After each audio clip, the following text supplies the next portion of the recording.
ఏందా ఇంత late? Office మొత్తం నీతో నడుస్తూ చేస్తున్నావు. ఆకలి అవుతుంది, వంట చెప్పు. ఏమైందే అట్లా చేస్తున్నావు?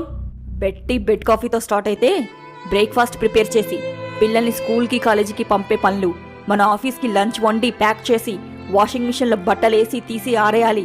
పనులన్నీ అయ్యాక ఇల్లు చదువుకోవాలి. ఆఫీస్ నుంచి వచ్చేటప్పుడు కాయగూరలు సరుకులు తెచ్చుకోవాలి. మళ్ళీ ఇప్పుడు నైట్ వంట చేయాలి. నాకు అర్థం కాక అడుగుతాను, మీలాగా జాబ్ చేసుకుంటూ కూడా ఇన్ని పనులు చేస్తున్నాం కదా, మాకంటే మీరెక్కువ ఆర్ మన సమానమా, లేదా మీకంటే మేమెక్కువ? ఆలోచించకు, క్లారిటీ రాదు. వచ్చినా ఒప్పుకోరు. మగవాళ్ళు కదా. అరగంటలో వంట చేస్తా, ఇదిగో శాలరీ. తక్కువ పడితే ఇంకోటి తెచ్చుకో.